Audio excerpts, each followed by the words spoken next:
In Privacy Watch, a new report finds that some period tracking apps, like the apps that track your menstrual cycle, may be sharing private health information before users even give them a chance to agree to the terms and conditions of the app's privacy policy. According to UK-based advocacy group Privacy International, some apps used by millions of people are sharing data like a person's menstrual cycle, contraception use, and even sex life with Facebook and other third parties. The group says in some cases the data begins transferring to third parties from the moment the app is opened. CNET senior producer Dan Patterson is here following this story for us and joins us this morning. So the thing about these apps is, and people may be familiar with them, maybe people are trying to get pregnant or something like that, they might want to track their cycle. But often they also don't just track the cycle, they ask you personal questions about your mood. Are you unhappy? Are you tense?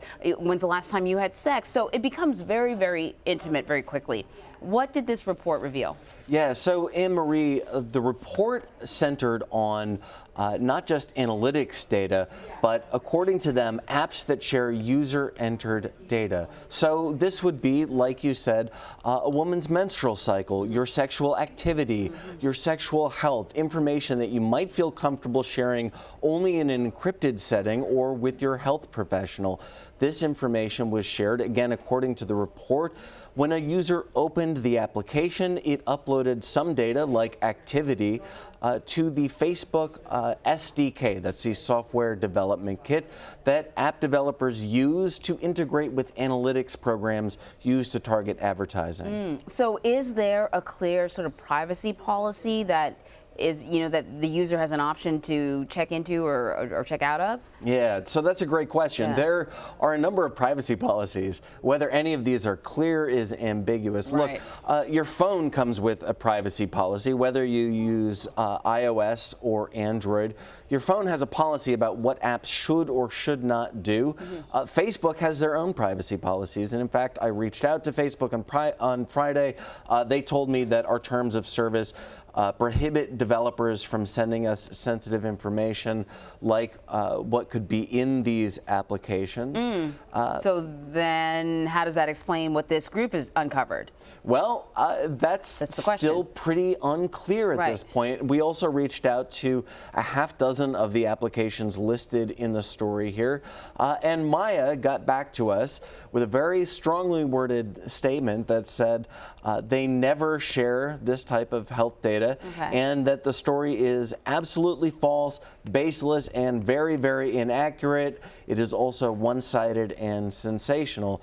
They did not detail how the story is one-sided and sensational, nor did they deny that this type of activity occurs. So I'm sure once the story came out, they contacted the initial group that did the investigating, and what did they say then? Well, there was a back and forth, and they said, look, we behave, and many apps say this, and it is true, that we behave like every app does. We integrate with an analytics SDK and often the API.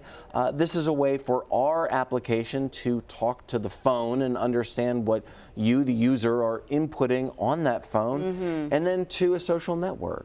So they say this is pretty typical types of behavior. Okay, so I have two questions. First, this bit about some of your personal information being shared before you even get a chance to say yes to the privacy policy, is that legal? I mean, how can that be done? Well, again, this is ambiguous, especially if you're in the United States.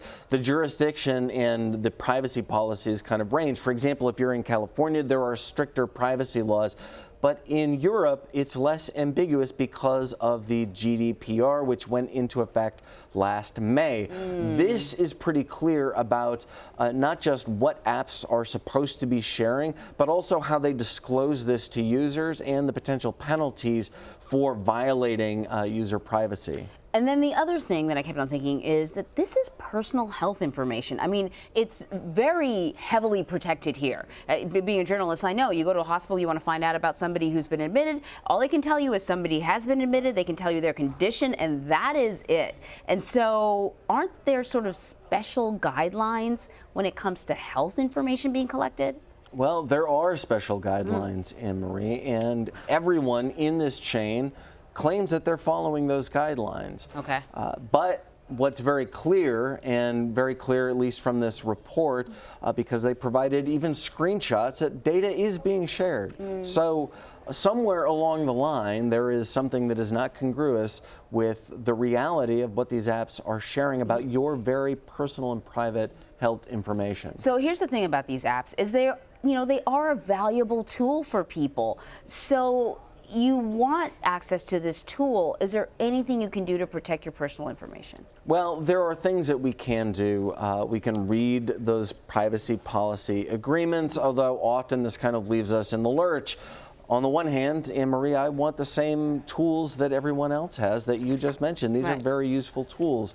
But if I only can use this by consenting to upload this data, not just to the cloud, but for advertising and tracking purposes, that kind of leaves me in a very tricky position. So the thing that you can do is delete apps that could or might be sharing information to social networks, and to make sure that you read that fine print. Yeah, at this point, can we assume that if you're using an app that's asking you a series of personal questions, they're probably collecting that data and they're probably monetizing it by selling it or whatever to a third party? You nailed it, Yeah. Anne-Marie. What we should really do, because it's unrealistic that we will read those privacy policies, is just assume that your phone is sharing data not just with the phone and the phone maker, but with the apps that are on the phone as well. And that includes not just the data in the app, but the metadata. So how often you use an app can tell you very interesting information that is just as interesting as the information in the app itself. Yeah, great point, Dan. Thank you very much.